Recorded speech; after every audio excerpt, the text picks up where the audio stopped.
السلام عليكم، كي دايرين؟ نتمنى تكونوا بخير وعلى خير.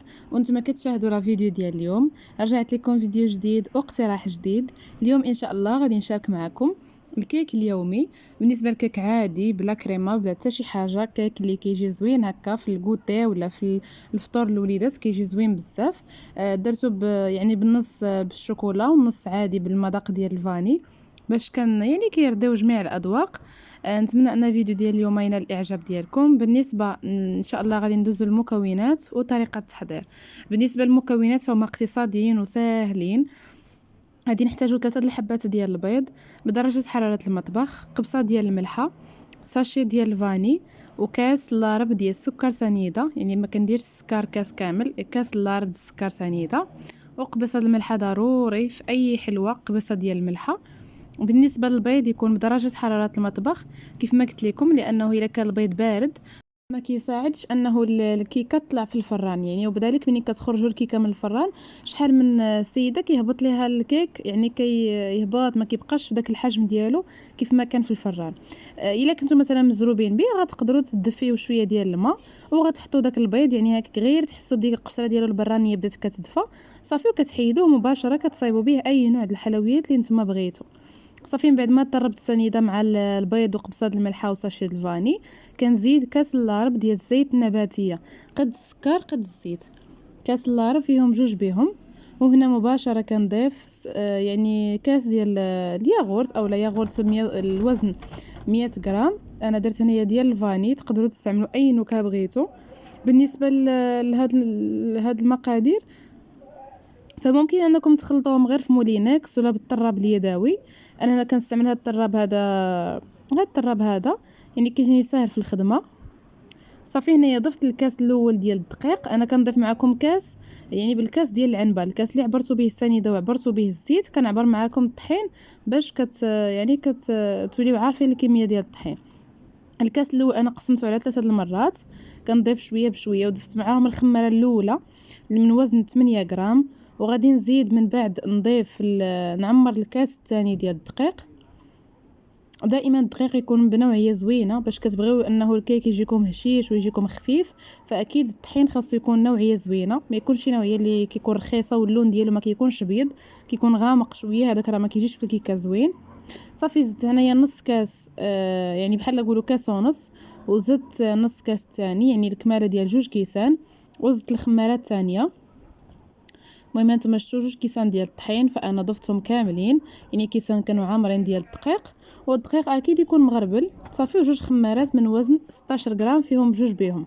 صافي وكنخلط المكونات مزيان. هنا من بعد ما كتضيفوا هاد 2 كيسان ديال الطحين فانتوما كتشوفوا عينكم ميزانكم، كان الطحين من النوع اللي كيتشرب فاكيد صافي كيكون كافي. كان طحين نوعيه يعني ما كيتشربش فغادي تزيدوا حتى نص كاس، يعني غيتقام عليكم 2 كيسان ونص ديال الدقيق. انا هنايا هذاك النص ديال الكاس اللي غادي نضيف ديال الدقيق ما زدتوش، وعوضته بجوج معالق كبار ديال الحليب المجفف نيدو اللي كيتوفر عليه يديرو، اللي ما كيتوفرش عليه ماشي بالضروره، انا قلت لكم تقدروا تعوضوه بنص كاس ديال الدقيق. صافي وزدت هنايا واحد المعلقه صغيره ديال الخل باش كيخلي داك الكيك عاوتاني يبقى هشيش لمده اطول. صافي كيكون القوام ديال الكيك بهذا الشكل هذا، يعني كتقدروا تكتبوا اي حاجه فوق سطح الكيك كتبقى باينه ما كتحيدش. بالنسبه لهذا الخليط ديال الكيك فانا غادي نقسمو على جوج.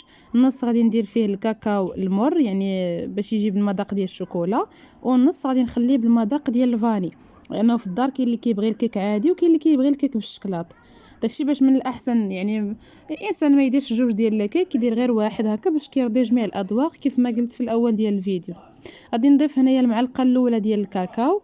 بالنسبه للكاكاو حتى هو استعملوا نوعيه اللي كتكون زوينه باش كتعطي مذاق ديال الشوكولا يعني زوين في الكيك، ما كيخليش داك المذاق كيجي مر بزاف وكيجي واحد المذاق ديالو مجهد.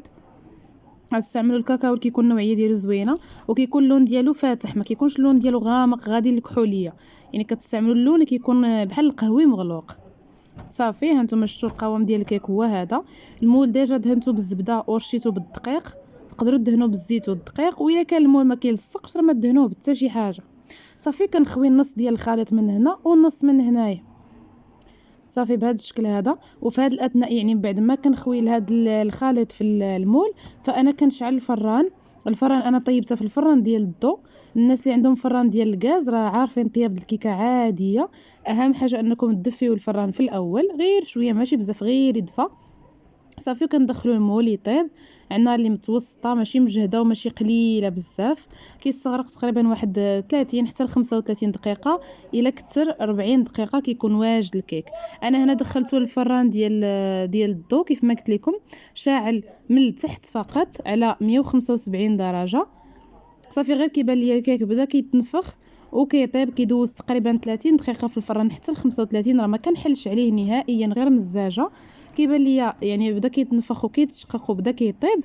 صافي كندير واحد الكوردون ولا عود الاسنان كنشوف الكيك واش طايب من الداخل، وكنخرجوا الكيك يعني ماشي مباشره والفران باقي سخون. كنخليو يعني كنطفيو على الفران ونخليو الكيك لداخل في الفران حتى كيدفى، وعاد كنخرجوها باش ما كيكونش داك لو شوك ديال انه الفران سخون وكتخرجوا الكوزينه اللي كتكون بارده. داكشي باش كيهبط لكم الخليط اولا كيهبط لكم الكيك من تافخ حتى كيتفش. بالنسبه للتزيين انا اختاريت نزين بشويه ديال اللوز اللي عندي مفسخ ومقلي ومهرمش، غير زينت به هكا، كيبقى اختيار. تقدروا تزينوا به، تزينوا بالكوك بشويه ديال الزبيب والكركاع باي نوع، يعني مثلا الشوكولا الفيرميسيل اللي بغيتو. انا زينت بهذا اللي كان متوفر عندي ودخلتها كما قلت لكم الفران، وذكرت معكم الطريقه ديال الطياب. واهم حاجه ملي يطيب الكيك ما تخرجوش من الفران مباشره. انتم شفتوا الكيك تبارك الله كيفاش كيجي منفوخ ومشقق وكيجي هشيش بزاف، يعني الكيك كيكون ناجح. نتمنى انكم تجربوا الوصفه. وانتم شفتوا يعني انا غادي نحيدها معكم من المول اكيد حيدوها منه حتى تدفى، ما تحيدوهاش هي سخونه، لانه بعض المرات تقدر يعني تلتصق لكم في المول يتحيد غير النص، تحسوا بالمول بدا كيبرد يعني صافي. قلت لكم تقدروا تحطوا يعني يدكم على المول وما يحرقكمش، كيكون دفا صافي وكتحيدوا الكيك. انتم شفتوا الكيك كيتحيد بسهوله صافي. وكنحيدوا غير دوك، انتم شفتوا كيفاش كيجي طري بزاف، حيدت غير دوك الزوائد هكا وكنخليه يبرد تماما تماما وكنقدموه بالصحه والراحه. بالنسبه للناس كاين اللي كيقطعوا طرونش هكا وكيخليهم في واحد البواطه، يعني هكا كيعطيوه للوليدات الفطور المدرسه كل مره كيعطيوه طريف، فهذه فكره زوينه. والناس اللي باغيين يحضروا هكا الكوتا ولا الفطور فهو كيجي زوين كذلك. وانتم شفتوا. نتمنى ان الفيديو ديال اليوم يكون عجبكم، ونتمنى انكم تجربوه، تخليوا لي ارائكم في التعاليق كيفاش جاكم، ولايكاتكم للدعم والتشجيع. ان شاء الله نتلاقاو في وصفه جديده وفيديو جديد. خليتكم في امان الله وبسلام عليكم.